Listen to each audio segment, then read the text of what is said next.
So today I'm interviewing an 18-year-old guy called Drew, and Drew is a growth partner. And in this interview, he talks about what growth partner is, also the rise of info products, and also how you can become a growth partner. So enjoy.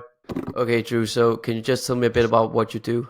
Yeah, absolutely. So what I do is I find these influencers, creators, coaches, whatever you want to call them, and I basically go to them and partner with them on scaling their info products. So if you don't know what an info product is, it's basically a digital product where you basically sell information in some facet, and that's what I ultimately partner with, right? And so, right now this online education industry is really, really crazy. I think it's around like $250 billion. It's going to keep going up and up and up over the next few years. And so right now, I just felt it was I mean, a few months back, I felt it was the right opportunity to hop in this space.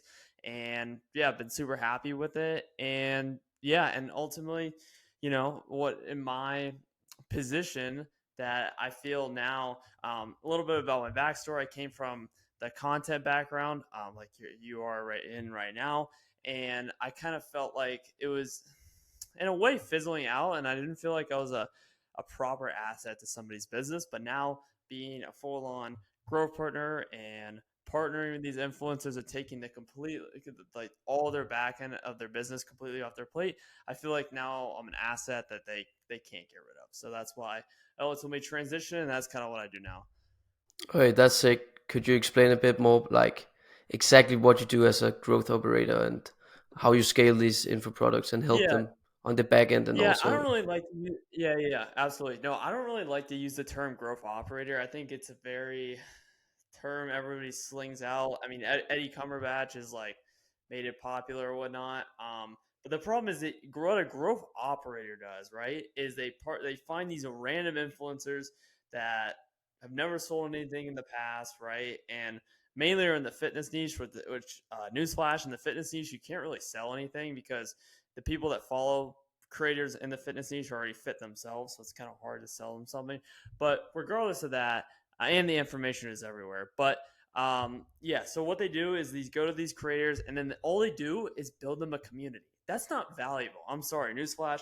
That's not valuable. I'm not saying people can't make money with a community. They can, but it's going to be a lot harder, a lot difficult to break in. Whereas I, as a growth partner, not growth operator, I partner with these creators and mainly on high ticket offers. And that way, high ticket offers, again, you don't have to sell as many offers to hit that revenue goal a month versus, having a low ticket offer, you're going to have to sell a bunch to get to that mark you want to get to. So there's definitely a big differing factor between a growth operator and a growth partner, in my opinion.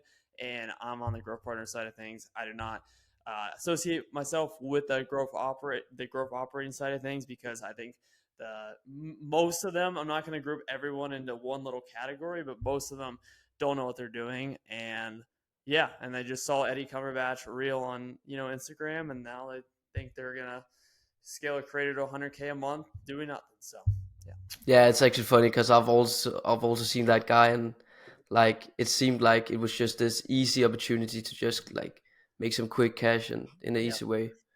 But yeah. yeah, There's a lot. There's so many like as a as an actual legitimate growth partner, there's so many micro skills you need to learn to be able to like start even making a cent with it. Like just every little ounce you have to like squeeze and like learn. It's difficult. Like it really is.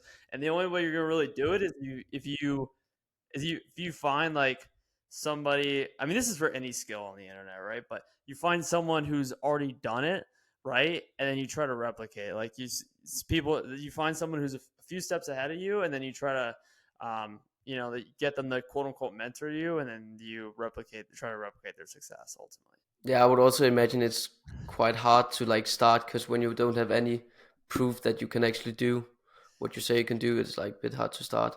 That's also what I found when I started editing. Like I couldn't really get any clients because I didn't have any results. Yeah, that is a super super tough thing. I mean, are you trying to ask like is there a solution to get around that pretty much? like the first one or two? Maybe not around it, but just you can maybe just talk about like your start on your journey, like how you got through it. Yeah, so what I did ultimately was, yeah, I mean, it really just like basically in the beginning, I'd worked, I like basically I didn't really know kind of what I was doing ultimately, so I decided to take on some clients that were not so good. Not so good. Sure, they had a ton of followers, and you could have made them money, but they were a pain in the ass. And again, as you know, probably from your your business, you know, you don't want to work with people that are a pain in the ass. Like that's the last thing you want to do. So, yeah, pain in the ass, and they don't really have huge aspiration and goals to really scale up. They want to scale up sort of, but not really. So I took on a few of those clients, and so I used kind of essentially I used them as like, all right, well, I sure I didn't get them great results, but I worked with these people, and that ultimately pushed me across the line for the first one. Okay, so some good advice would also just be to like get some work done and get some Yeah, just clients. get some work done. It doesn't even have to be like the gold standard of work, but just get some work done. Just say, all right, I worked with this person. That's proof. And then you can push a deal over the line, I promise you. And then you actually get a legitimate deal done, and then you just give them results, and then you never have to worry about that again. And did you say you started out with what content or Yeah, so the backstory how this came about was I did content, right? Did content, and then I actually I cold DM this guy on Twitter. Do you want me to name drop him? I can. Use the info whiz. You can probably look him up on Twitter. Um, Yusuf I don't know how to say his last name. Yusuf Lashel. He runs the Growth Accelerator. Blah blah blah. Right. I cold DM him on Twitter. Right, and he basically, I don't know if it was him or a setter, basically like got me on a call. They're like, oh yeah, you know that's cool. You're doing content, but you know you can make more money doing it a different way. And I was like, okay. So they got me on a call. Hopped on 2 calls with them. And he's like, yeah, you know, you should try out this like thing called Growth Partner. Try to sell me in as like the Growth Accelerate. I didn't end up buying, but I respected like I kind of saw it was like a light bulb moment. Like, ooh, there's more to this than what I'm currently doing. And so then it was just a treacherous, like a up and down journey from there. And then eventually I met somebody who met like a friend or a mentor, pretty much, right? He actually lives in the same, or sort of lives in the same. He lives in the same region in the United States and whatnot. So, and I basically like just learned everything from him over the course of a few months, and I'm still like best of best buds. I'm actually gonna go visit him in like a month. We've already met up twice IRL, but I'm gonna go see him again. Like we're that close. So yeah, he basically, without him I wouldn't be where I am today, I feel like, and he's been super helpful in this journey. And again, it all ties back to the point I brought up earlier, which is define if you want to learn like really get far and learn like a skill, right, in this online money, you know, whatever space, is you find somebody's a few steps ahead of you and just learn everything you can from them. That's it. yeah, yeah. I've also seen that in my own journey. Also just joining like paid communities and Yep. just networking and Yep. speaking to people and actually learning from people. But what would you say are like the skills needed to be a growth partner, as you say? Oh, Jesus Christ. Yeah, you need everything. All right, I'll run you down a laundry list. We might be here all day. But so yeah, essentially you need to know how to you need to know how to train and manage a sales team. So that's going to be like your appointment setters and your closers. You're going to need to um you need to learn how to do the back end system. So this is through Go High Level and Zapier.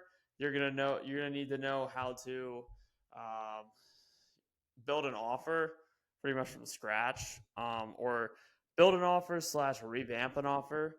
And then the other thing you're going to need to do as well is still still be in charge somewhat of their content. So what I mean by this is maybe not necessarily their video content, but like telling them what to put up on their stories, like story call to actions, um, and stuff like that. And then even like ads too. That's another component that I've been really learning and trying to hone down is that's part of the content game too. Is you still like the most common ads I'm referring to are Reels ads and then story swipe up ads. So store like I'm sure you see like if you scroll on Instagram and you see like a sponsored story, that's what I mean by like a story swipe up ad, and that's technically content, but that one you actually have to have input on because they probably don't know what to do with that. So yeah, you really need those four pillars, and then there's other inside of those four pillars. There's like 20,000 different micro skills you need to learn.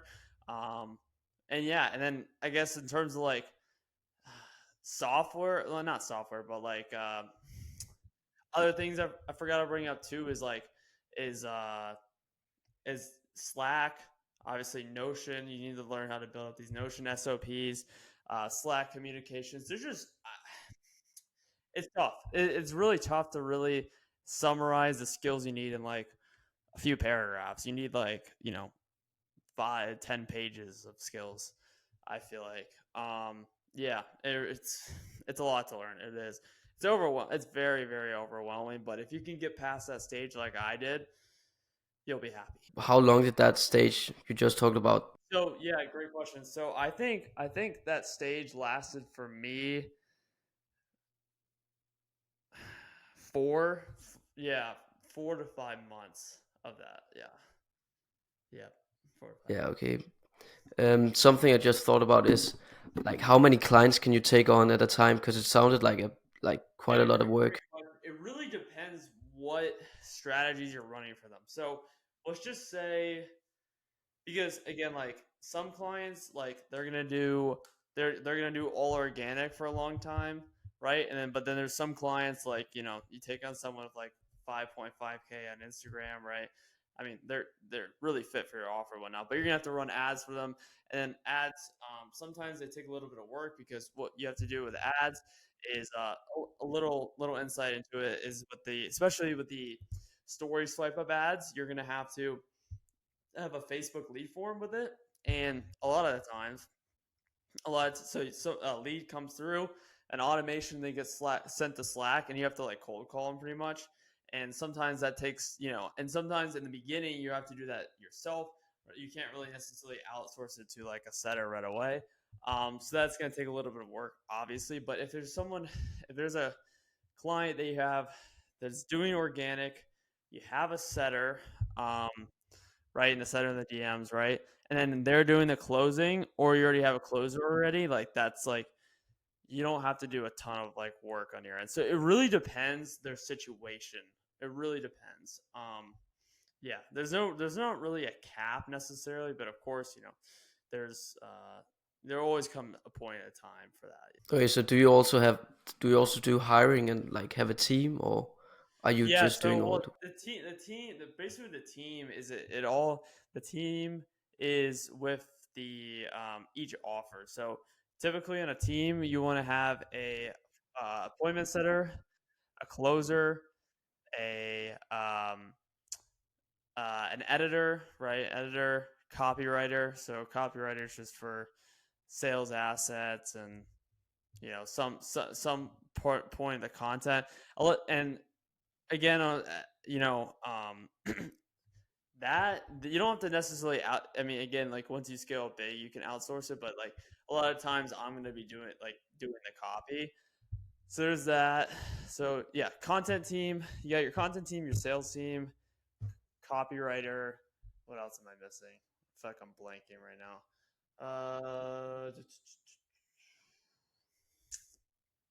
Yeah, so those are kind of like the three like main pillars of like the team, and a lot of the times like me as like, and then I'm like kind of like the de facto CEO of their info business, pretty much. That's what I yeah, and then since I'm the de facto CEO again, like I can do the copy and I could be a closer until we get a closer in the business, but yeah, it's yeah, I mean it's not the team can be really lean. Which I like. You don't have to hire like 20 people, but you definitely have to have some people on board because without a team, without an army, your product is going to go nowhere. So, Mm. And yeah, I'm a video editor, right? So Yep. I actually also want to switch to, at some point, maybe not right now, but switch to more business, if you could say that, and more the thing you maybe are doing. Yeah. So what would be your like advice for someone like me who wants to Oh, get started and maybe have a bit of experience in editing or so yeah. what you want? What you said you want to transition into like more of a content agency? Yeah, maybe something like that. Yeah, Yeah. So because right now I'm only a freelancer. I want to do more yeah. things and yeah. Huh. Yeah, that's a good question. So if you're gonna do go down that route, so a lot of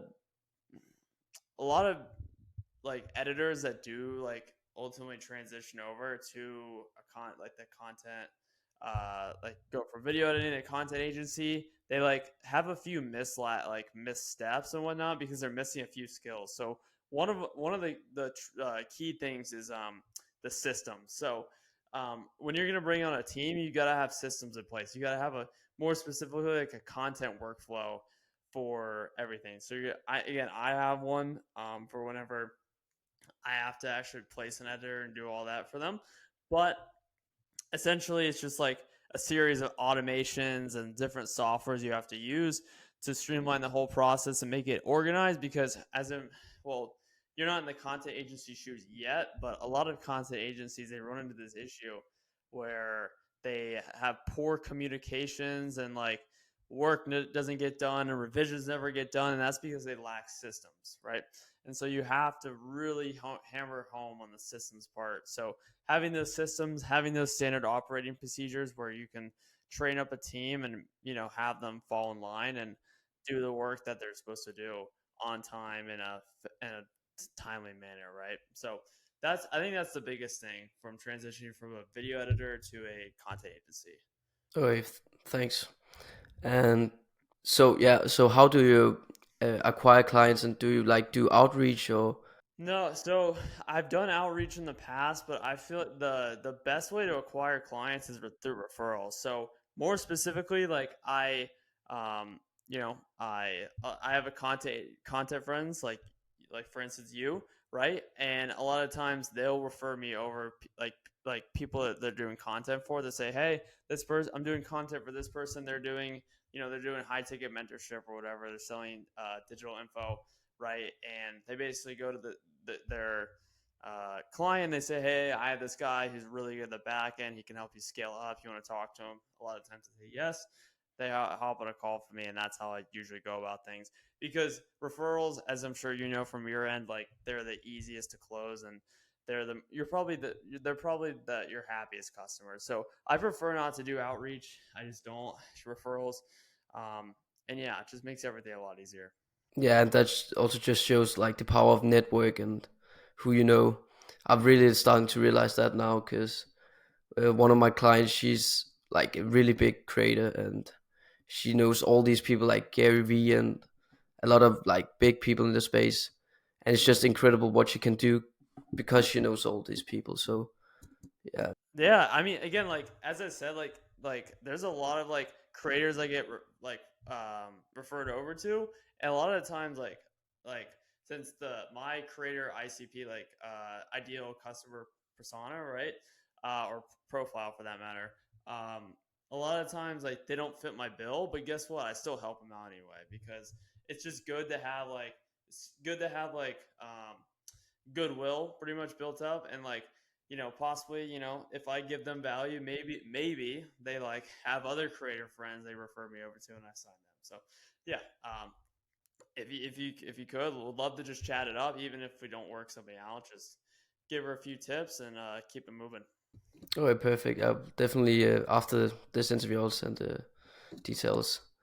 But uh, but yeah, just to wrap up, what would be your one advice to anyone that want to do the same as you? And You mean starting from scratch? Like they heard of the term like growth operator, growth. yeah, maybe starting from scratch, they haven't started, or maybe they have dabbled a bit in it, but not. Yeah.